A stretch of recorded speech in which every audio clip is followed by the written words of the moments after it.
আসসালামু আলাইকুম প্রিয় দর্শক, সকলকে অভিনন্দন। তো এই মুহূর্তে দেখতে পাচ্ছেন হাজার হাজার শ্রমিক ত্রাণ নিয়ে যাচ্ছে, অর্থাৎ ঈদ উপহার নিয়ে যাচ্ছে। তো আমাদের কোম্পানি থেকে ঈদ উপহার দিল, অর্থাৎ প্রতি বছর এইভাবে দিয়ে থাকে।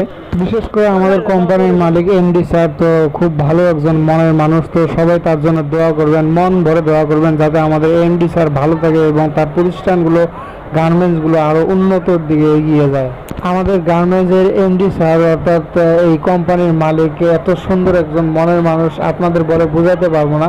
তো আমি মনে করি যদি আমাদের গার্মেন্টসের এমডি স্যারের মতো যদি প্রতিটা ফ্যাক্টরিতে এরকম মালিক থাকতো, তো শ্রমিকদের কখনো কষ্ট দেখতে বুঝতো না, শ্রমিকদের কখনো হয়রানি করতে দিত না, অর্থাৎ কোনো আন্দোলন হতো না। তো আমি সর্বশেষ একটা কথাই বলবো, আমাদের এমডি স্যার যেন ভালো থাকে এবং সবাই তার জন্য দোয়া করবেন, যেন এই প্রতিষ্ঠানগুলো ভালো থাকে এবং প্রতিষ্ঠানের কর্মচারীরা সবাই ভালো থাকে, অর্থাৎ শ্রমিকরা, কোম্পানির মালিকরা, প্রতিটা মানুষই যেন ভালো থাকে।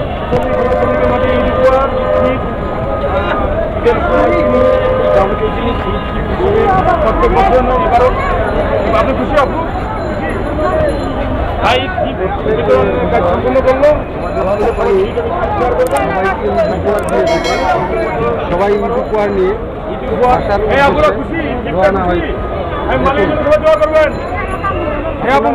খুশি আছেন। তো যাই হোক, ভিডিও এতটুকু। সবাইকে ঈদ মুবারক, সবাই ভালো থাকবেন। আর অবশ্যই যদি ভালো লাগে অবশ্যই সাপোর্ট করবেন এবং সাপোর্ট করে পাশে থাকবেন। সবাইকে ধন্যবাদ।